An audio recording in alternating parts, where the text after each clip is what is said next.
Hello and welcome to the Practice Marketing Podcast, highlighting successful strategies from North America's fastest growing clinics and experts so you can learn from their wins and power your practice growth.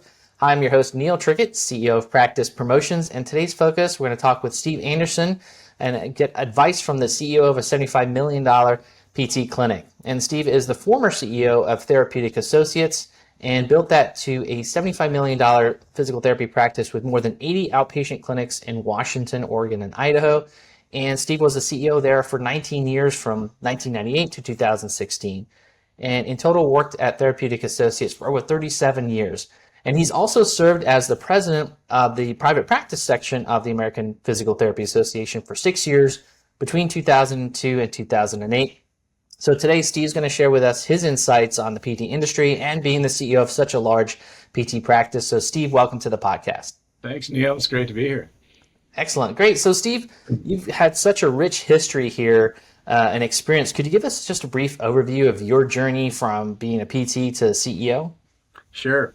So like you and others, I just wanted to be a great physical therapist, and so applied to a number of schools, got into Northwestern University in Chicago, which was a great program, and looking for my first job, and I accepted a position in Portland, Oregon, with a guy by the name of Dan Jones, and at that time he was president of the orthopedic section. So I thought, wow, this is going to be great because I wanted to be an orthopedic manual therapist, and so what a great opportunity. And once I got there, I realized that he was part of a bigger organization that was called Therapeutic Associates. And at that time, it wasn't nearly as big as it is now. But he was one of the member clinics there, and he was an owner and shareholder in the company. So I worked there as a staff physical therapist for 3 years, like 3.5 years, I think. And then it came a time where, I was really interested in private practice, and I had to make a decision either to go out totally on my own or to stay with the company and do an expansion. And so since I was from Washington State in the Seattle area, I proposed that I open up the first one in the state of Washington in a section of Seattle called West Seattle, which they agreed to. And so I stayed with the company and became a director of that company. And, looking back on those days, to think that I would be a staff physical therapist and then somewhere down the road I would somehow be the CEO of the entire company wasn't even on the radar, had no vision of that, had no desire to do that. Things just kind of happened. So, it's been a dream come true and a great career. And as you said, I was with one company my entire career, 37 years, Therapeutic Associates. Yeah, that's awesome. What a fantastic growth there, and obviously lots of opportunities for you, and that you built for yourself to kind of move up the ladder, right, and take on those different responsibilities. So I'm curious, as you helped that company, grow as you got into the CEO role, what was it like to operate 80 outpatient clinics? Well, it sounds like a lot, and it is, but it's, Therapeutic Associates is a very unique company. It's, I still believe today is the largest private practice PT-owned company in the nation, and right now they're probably like 110 clinics, and I'm not sure what their revenue is, but probably getting close to 100 million, I would think. And it's a unique company in that it was started by a guy by the name of Jim McKillop, who was a pioneer in private practice physical therapy, and he started the company in 1952. And he had this interesting idea that, if I'm going to grow or if I'm going to hire people like myself, one of two things happens in about 3 or 4 years. They either want to go out on their own or they want a piece of my pie. So how do I keep these great PTs and work together, and came up with this idea that how about if we go in together, so I provide some ownership for that person in the company and growth opportunities, and then we grow together. And so it's kind of a shared ownership model. And that's exactly what it did for me. And, it's right now the company has, I think last I heard, like maybe 65 owners of that company. And so it's really a unique model, and it's been going on since 1952. That's really interesting. So I've seen some of that in some other larger clinics as they've grown, where for the people that want it, and that prove it, they can become a partial owner of a clinic. And so is that a way of scaling a business for people potentially thinking about that out there. Absolutely. And it's why I am not unusual to have worked for 37 years in one company, in that company, which is really unusual when you look at the rest of the country and how people move jobs. And the reason for that is because once you kind of get past that 3 or 4 year period of time and then you become an owner, it is like your own practice. So, there's no reason to leave. You have great opportunity. You have earning opportunities that you don't have as a staff therapist and so on. And so most of the people that get to that stage and become a director of a clinic with some ownership, stay. Mm-hmm. Easiest way to describe it, since most people know this more, it's kind of like a law firm where you come in as a staff attorney, and then you become a junior partner, and then you become a senior partner, and so on. So it's kind of designed in that type of way, so that you have ownership in the clinic that you run. But once you contribute so much to the so many years and so much to the company, then you have an opportunity to buy in as what they call a shareholder, and that then you own a piece of the whole pie as well. Mm-hmm. That makes sense, and I've seen that with clinics that do it that way, and I've also seen practice owners that they're kind of fearful a little bit of that model, Yeah, and I think it like if you want to scale and have we all have those key players in place, right? And being able to keep them with the company and have the opportunity to have what their desire is, which is to basically own a clinic too, yeah. or locations of clinics. I think it's a powerful model for growth of a company. It is, and there are some limiting pieces to it. It's much harder to sell to, say, a bigger fish or a private equity, or if you want to go down that road when you have so many owners, because you got a lot of people that have opinions and a lot of people that have votes and so on. So it's a fantastic model for a legacy company. It's a little bit more of a challenge if you're trying to grow it and then move on. Mm-hmm. Got it. And so as you were the CEO and you're having to operate this large organization, what did your management structure look like? So, it changed over the years. And so then, I was only the third CEO of the company. And so when I came in, we then, like when I was first became a shareholder, you just became a shareholder and you sat at the table. You were like, on the board of directors, so to speak. But then by the time I got to the CEO, there were so many shareholders that you couldn't sit all around the table and get anything done. So what the governance structure is that the shareholders vote for a board of directors. And so there's 9 board of directors that basically run the company. They make the decisions. They vote on issues. They come up with, policy, whatever. Now the shareholders are still involved as far as knowing what's going on and so on, but the actual governance and running of the company is done by a board of directors that is voted on and elected by the owners or shareholders of the company. Mm-hmm. Got it. That makes a lot of sense too, because it's hard with that many people, like you said, Oh, to yeah. get decisions made. And you get more than 10 or so people around a table and try and make a decision, it's hard. So, and two, I do think as your company grows, you find that some people are better at things than others. So, you want to find those people that are, visionaries and big thinkers and whatever that are good in that role. And not everyone is. There's people that are just better in the clinic, treating patients and doing that. And so I think it makes sense. You want the best people around the table, not everybody around the table, if that makes sense. That does make a lot of sense. And we have that tendency sometime where someone is doing really well in their role. And so naturally we think, oh, their next step is management, right? And they may not be very good or need a lot of training in the skill of managing people. And like you said, also the other part is being visionary, right? And kind of having that big think. And I would imagine too, like as you get to a point where you are quite large, the board of directors at the top really is looking at bigger pictures, right? And the managers and directors at the kind of middle management, they're the ones making the things run the day to day. So you do need those big thinkers more at the top to set the vision and make sure the vision is coming to fruition. Yeah, and it takes a special person to sometimes make decisions that benefit the company as a whole, even if it hurts your individual practice that you're running. So not everyone can do that, and so you hopefully you find people that can look at the benefit of the group more so than the personal benefit.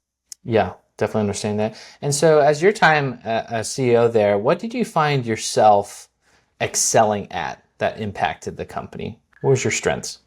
Yeah, I think I came in at a time where, for me, I'm a relationship builder, and I think that I can organize people and motivate people and run, meetings and relationships and things like that. So I think at that time it was a good time because we were getting pretty big and we needed more and more of that. So I became the CEO that got to know each and every director and traveled a lot and had, walked into their clinics and met their staff and did things like that. So I was a seen CEO and people knew who I was and I knew who they were. So I think that was probably my best skill. And then the other thing that I brought to the company that I'm very proud of is I just felt that, and I use the term to ad nauseum, people still tease me about it today, but I would say we need to be a learning organization. And by that, it means that we not only need clinical education, but we need leadership training. We need business acumen training. We need things that, help us become a better company. So I, with others on my executive staff, put together a very robust leadership training and leadership development program that included not only clinical, but as I said, leadership and business training as well. That's awesome. I think that's wonderful advice for growing clinics out there. I mean, you don't have to be such a large organization, but even if you're, have multiple locations, more than one location, I think at that point you need to develop your team, right? You need to develop, and we tend to focus sometimes a lot on our technical skills, right? Of how can we deliver better treatments, but we often forget that leadership development, which is needed so that as the owner of the practice, you don't become the bottleneck of the practice, so that you can develop the people underneath you to take the company in greater and greater heights. 100%. And I think that's what, especially people that have multiple clinics, there comes a point where you can't do everything yourself. You need help, you need others, you need to delegate, but you have to have people that one, have the skill, and two, have the the ability to help you grow. And so you sure as heck can't do it all on your own. And I'm a huge believer of collaboration and working together as teams. And so I think that's what I brought to the company, was the development of more and more team think and group think, and how do we collaborate together, and how do we do things with the idea that I always know you can do much better and succeed higher when you come together as a group as opposed to any one individual getting there. Great advice. And so you're also a coach now. You have Orange Dot Coaching, and you've coached a lot of executives over the years. And I'm curious as to what have you found to be those key areas that you look to develop in leaders and executives? Yeah, so I think there's a couple things that come to mind. A lot of people, I think, I just use the word overwhelm.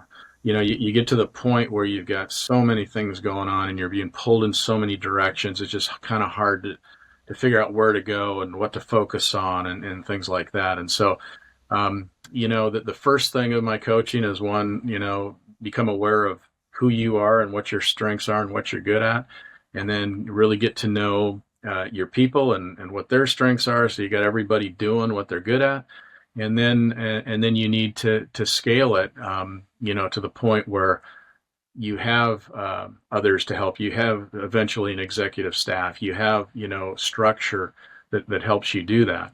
And so I think what I bring to the table with my clients is, let's figure out how to make you most effective in your role, but also how do you build that team that just really, I don't know if leverage is the right word, but just gets so much more going because you have more people that are skilled and doing a good job and get you to a higher level. Mm-hmm. Yeah, I love that advice. And I think, especially in today's world, it's very easy to get sucked into all the technology and that aspect of running a business and what can I leverage from a technology standpoint in my business. But there's still those core parts of being a leader, which is the building relationships and how do you manage people and how do you lead people.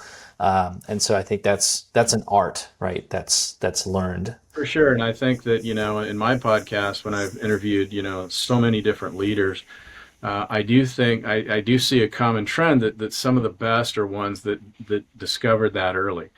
For instance, I coach people that have one clinic and 7 staff members. I also coach CEOs that have 50, 60, 70 sites. So and 1,000 employees. So you can learn at any level. And I think the people who do really well figure out that, the best time to start is now. Don't wait till you're overwhelmed and you don't know what to do and you got chaos and whatever. Now I need to go get a coach. If you're a visionary, you think, I'm going to get a coach so that I can prepare all along the way so that when I get to where I'm going, I'm ready. Yeah, great advice there. I've seen for me too, like I think one thing that I learned long ago was that even though you're the owner of your business, you need to be accountable to someone else. Yeah. And so having a consultant or a coach, even if times are good, right? Yeah. What are you doing to take yourself to that next level and be there for your company, be there for your team? And I think having a coach really helps keep that accountability to someone else, driving forward. So Yeah. it's great to hear that feedback from you. And now, Steve, you've been in the PT industry here for almost 50 years. And Oh, so, 50, really? Oh, maybe 45 or 40. okay. 50 sounds like a big number. All right. We'll run it down to 45 then. So, you've seen a lot. I mean, there's obviously been a lot of evolution and change here in the industry over that time. And I'm just curious, from your experience, what have been some of those big sort of seismic shifts in the industry that you've seen? Yeah, looking back, there's a lot. I think a big seismic shift was when most states and most uh, associations, whatever, got the direct access. I mean, when we could go directly to the patient and not have to be funneled always through the physician, I think that was a big step. So we can, in your expertise, you can market directly to consumers and do that. And I think that was a great thing. The other thing, and if I just focus more on my experience in the private practice world, I do think that we've gotten much more sophisticated and better at understanding business and running businesses. Back in the day, it was kind of like, well, we just kept doing what we knew how to do and treat patients and add another clinic here and do that. And, and I think the industry also realized that, back, let's say in the 1990s, when kind of the big health souths and the other big companies were coming in, I don't think they understood the industry well, and I think they grew fast and crashed and burned a lot. So I think now as companies grow and get bigger, and maybe they bring in some outside money to help them do that and whatever, I think people understand the industry better, and I think we're doing a better job at taking care of the people that are running the company or producing the revenue, as opposed to just looking at them as line workers that are just pushing out revenue. So That's a great point because, yeah, I mean, I was a, a, a rehab tech in started that in like 1995. So I remember those days of Health South. I actually remember interning at Health South in Miami. My wife worked for Health South in the 90s. And so it's interesting to hear you say that because looking at that time and then looking at how we operate now, it's very different, right? And just like you said, it was more of kind of like how many people can you possibly pump through in a day? yeah, And you're seeing some of those places we're seeing like 30 patients a day. It was crazy, right? And then where we are to now, today, obviously that's very different because your therapist today is not viewed as much of like that line worker, like your example was. So that's interesting that you had that comparison, because I do remember like that shift, that change over time. And so looking back at some of those shifts in our industry, direct access, as you talked about, and obviously the way that we're treating our therapists and our staff today, how would you suggest to an owner out there to kind of take those lessons of the past, and what can we do to make those stronger today? Well, again, you kind of heard my bias already, but I'll say it again. I think that, with everyone's looking for PTs, right? There's a PT shortage, so to speak. And I think you have to look at, what do PTs want? And I think what they want is the ability to learn and grow. And so I think you have to find ways to help them learn and grow through, as I said before, leadership development programs, clinical development programs, help them rise to the level that they want to, and invest in them. And, when we look back on those days we just talked about, there wasn't a whole lot of investing in PTs at that point. It was more like, what can you do for me, as opposed to, what can we do for them? And so I think if people feel like you're investing in them and you're helping them learn and grow, and you're teaching them, and you're coaching them and mentoring them and all those things, I think that's the kind of company people want to work for. So what I tell a lot of my private practitioner clients is that even if you're small, you still need to find ways to do that, because you're going to attract people that are interested in that. And I personally think that people that have ambition and want to learn and grow make the best PTs anyway. So I think you need to find ways to do that. And if you can't do it internally, then maybe you find ways outside where they can do those things. But I think you have to invest in your people, and it's more than just treating patients. You have to help them develop. The top 10% of PT owners aren't just surviving, they're thriving. But what's their secret? Well, Neil Trickett's new Market to Grow book reveals how the top 10% of PT practices leverage marketing systems to simultaneously grow their new patients, attract top talent, and boost profit in their practice. You can learn from their secrets. Visit practicepromotions.net/book to claim your free copy of Market to Grow.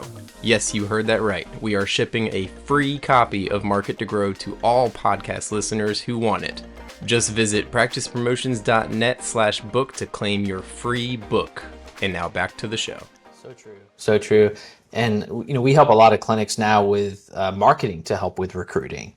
And what I see, the clinics that are really crushing it and doing well and staying very competitive in today's market are the ones that you're just talking about right there, where they do put a lot of effort into the training. You could tell just from what they want you to put up on their website, just the amount of programs or mentorships or residency programs, or the pictures that they have of the events and things that they're doing together, continuing education classes.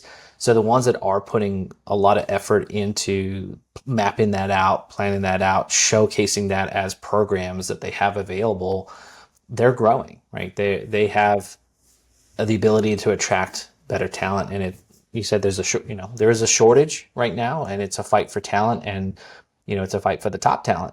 And who are the best people going to want to work for, right? And it's the ones that, like you said, give them the opportunity to learn and grow.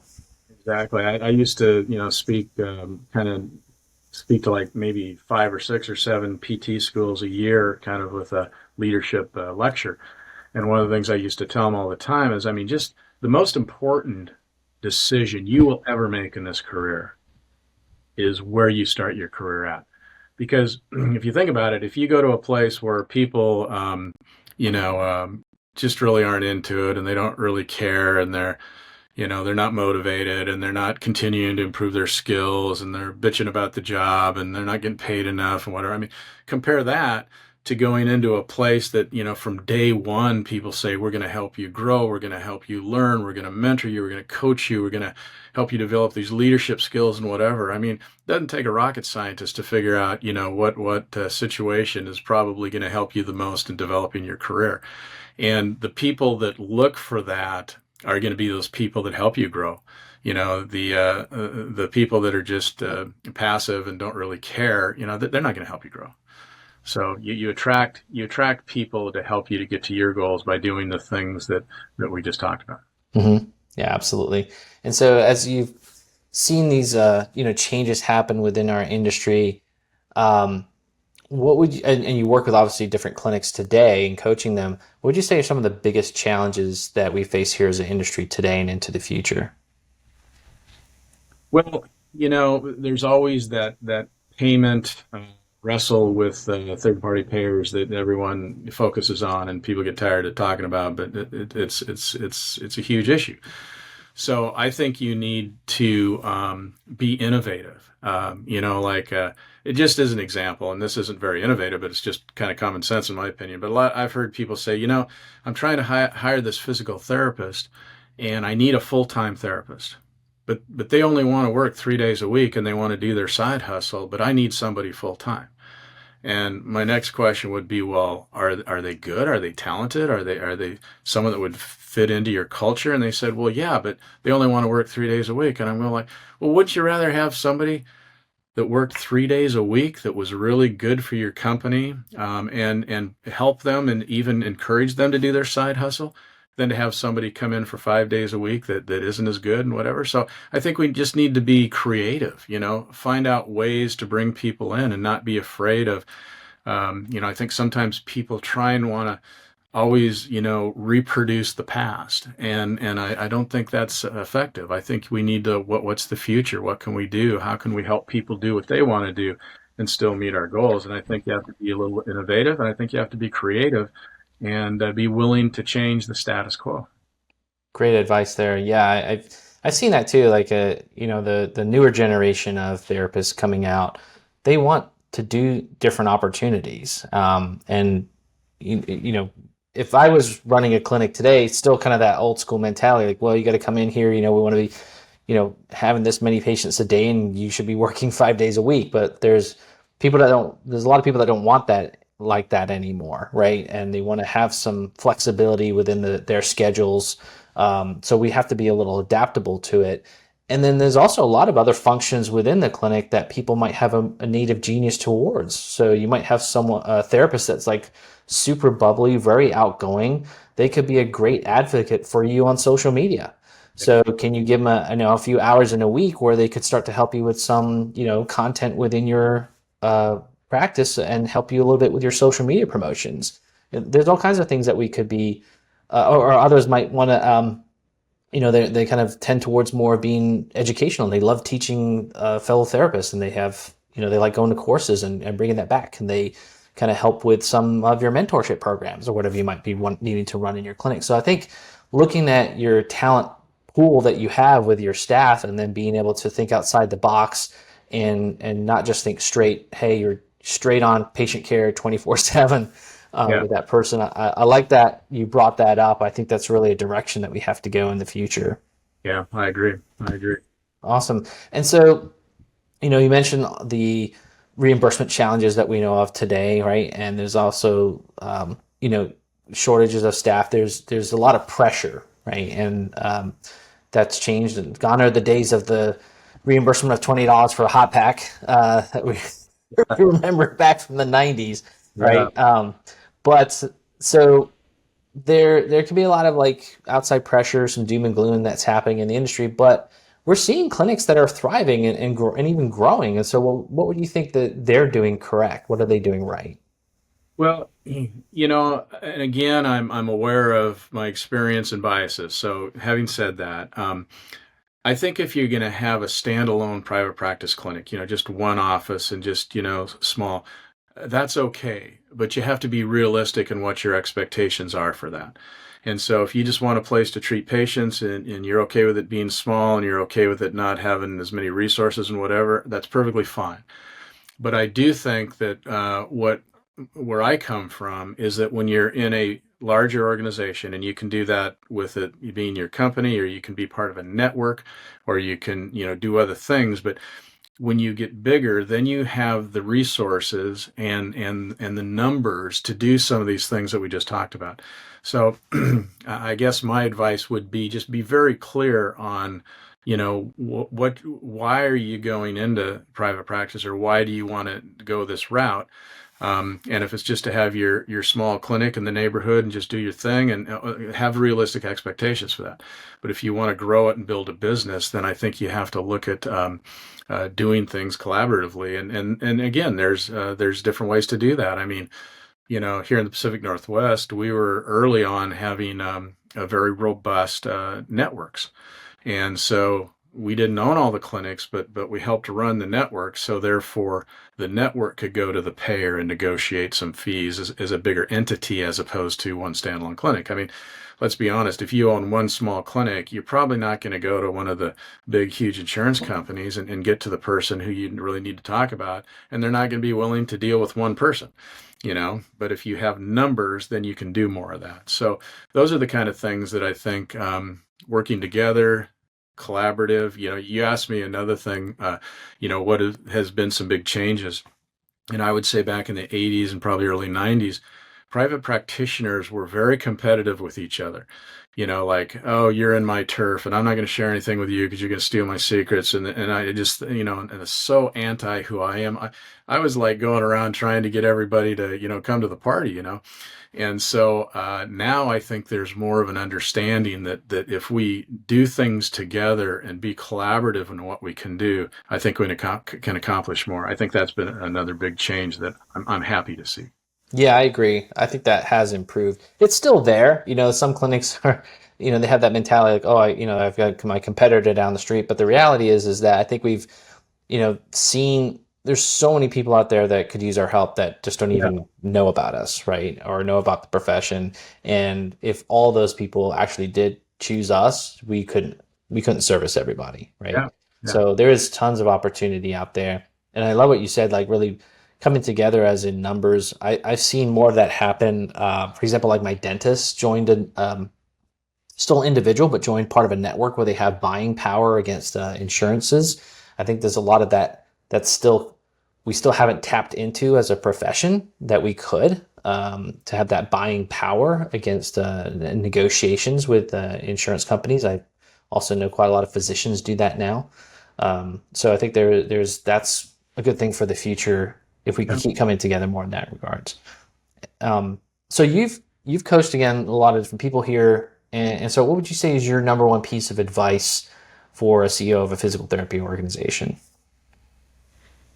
To me, a lot of people say, what's the secret sauce? And I'll just always go back to relationships. Build relationships, obviously, with referral sources. That's old school, but that's still true today. Mm-hmm. But build relationships with insurance people. Like go to the insurance companies, get to know people, build those relationships. Build relationships with community members. Find ways to help your community so that they say, oh, this is a guy who has this great PT clinic and he's doing great things in our community. The word spreads, type of thing. So I think, building relationships, and then just communication. How do you communicate with people, and how do you show people you care? And I think once you can do that, then people start to come, and then you do attract people that want to be part of that system. Mm-hmm. Fantastic. Excuse me.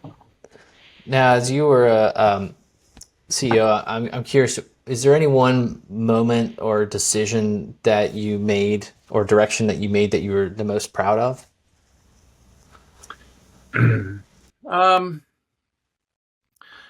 I just think probably going back to that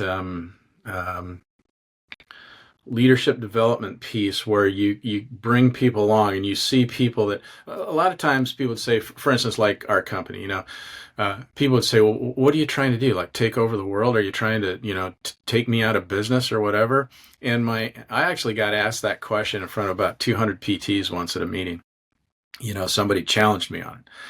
And I said, and I still believe exactly what I said. I said, look, we're not trying to take over the world, but when people come into our company that were like me when I was a new professional, I want them to have the same opportunity that I had, which is I can grow to whatever level that I want. And the only way you can do that is by growing the company. Because if you have to wait till somebody retires or dies, for somebody to move up, it takes too long. People aren't going to stay, aren't going to be there. So, find ways to help people, have the same opportunity that you did. And so to do that, I think you have to grow. So that's kind of why we grow. But it was interesting because a lot of, smaller private practices feel like, oh, they're trying to push me out of business or take over the world. And, you have to do it for the right reasons. But to me, I don't think I've ever seen that I can think of a PT clinic that kind of came close to another one and drove that one out of business. I would make the argument that they both get busier, as you said, because there's so many people to see. So I just think we need to bury the my turf stuff, and I'm not going to share my ideas, and change the mindset to what can we do collaboratively to help each other. And if you help each other, you usually help yourself. Great advice there. I love that. And so as you've coached different practice owners here and business clients over the years, what would you say is some of the most common problems that they come to or that you see that they have? A lot of people would probably answer that by saying, I can't get enough people. I can't find enough staff. And there's certainly that going on right now. Everyone's looking for more staff. But that's also indicative that, we still have a pretty good thing going because, we need more people, right? So we must be doing something right. So I think it's just, what do they struggle with again? Probably learning how to build the organization to handle the growth. I have a lot of clients that, that have hired me that I come in and, they were really effective and really good when they had 3 clinics, and now they have 9, and now they can't do everything. They have to have, they have to have support. They've got to build an executive staff. They've got to find a way to kind of scale that business with structure and systems. And you get to a point where you can't do it all yourself. And so I see people sometimes really struggling with trying to do it all themselves. And what they really need is structure and systems. And then you have to manage and lead that growth. Yeah, that makes total sense because it's kind of those natural laws of business expansion, right? There's those kind of break points at about $1 million, $3 million as you get to like $10 million, and so it makes sense when you go from that like 3 location practice and how you say you acquired a 5 location practice or whatever, and you're up to like 8 locations now. That's a different ball game, right? There's different structures, like you said, executive teams, and things that you need to put in place. And so that you makes need total sense. a culture to support that, Mm-hmm. and I spend a lot of time helping people develop, hopefully winning cultures. And my podcast, I do a ton of business leaders outside of the rehab or PT world. And one of the tech guys told me, he says, everybody thinks in the tech world that companies fail, like startups fail because they run out of capital and they just can't get over the hump. And he says, that's not true. He says, it's always a problem. It's always a people problem. We don't have the right people. We don't have enough people. We haven't developed our people. We're not doing, he says you can always find capital and you can always do things that can get you there. It's just that you need the structure, the systems, and then the culture to get you there. And if you have those things in place, you're usually gonna win. That's really yeah, that makes a lot of sense, right? I mean, I've always wondered that too from the tech startup side of it. It's just that they, didn't have enough time or enough money, but it makes sense that it's really about the right people that they've been able to bring on. And so as you coached a lot of people, what would you say is the number one mindset shift that you wish every CEO made? Huge believer in mindsets. Carol Dweck's book is amazing, and it's just something that she kind of brought it to light. But I guess I would answer that by saying, and it's simple. It's not about me. It's about we. What can I do for others? I shared this on a podcast recently too. That I love the story. So if people have heard it, they'll probably say, "Oh, here he goes again." But anyway, here it goes. in Navy SEAL training, there's this 5 or 6 day thing they call BUDS. And so basically what they do is they make you do these ridiculous things that are just testing your endurance and what your tolerance is. And it's basically just to wear you down. And there's an 80% failure rate in that.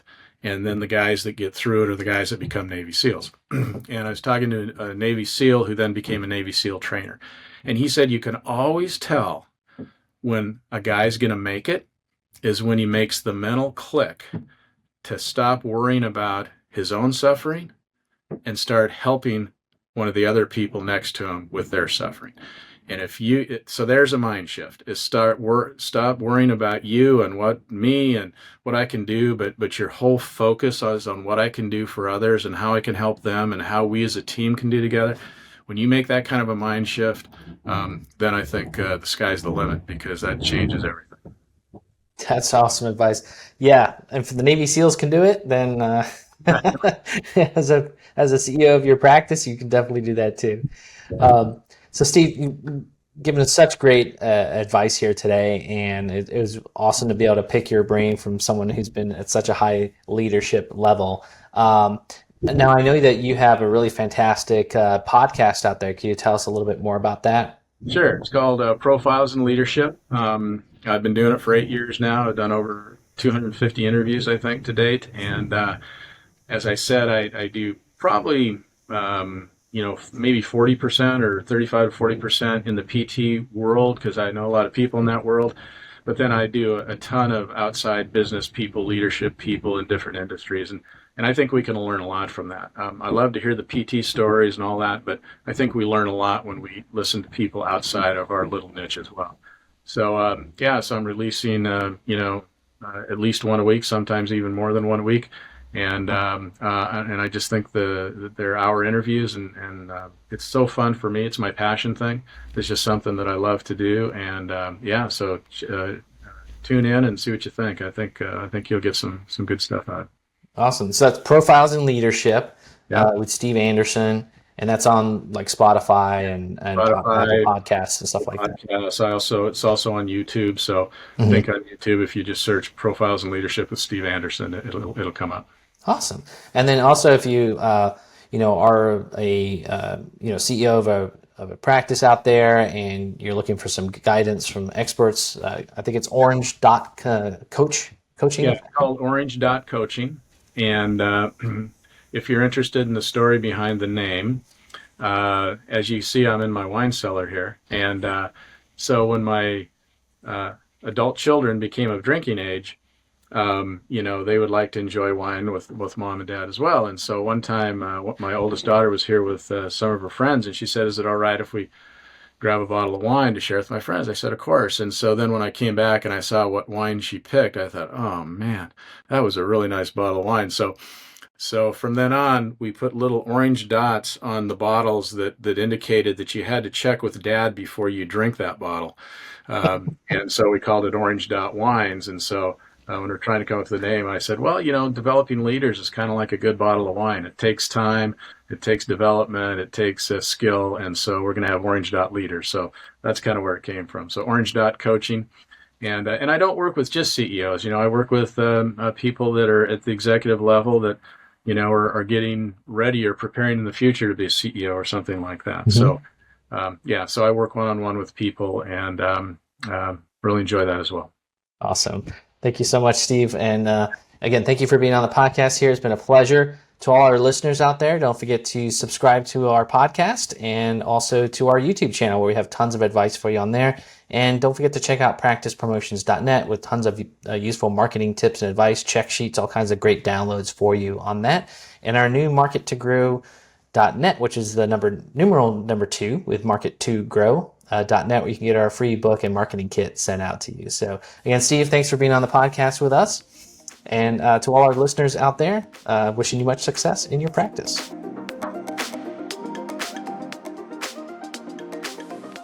A free way for you to support our show is by leaving a 5-star rating and review on Apple Podcasts. It's a chance for you to tell us what you love about the show, and it helps others discover it as well. Just scroll down to ratings and review on your phone and click write a review. Thanks.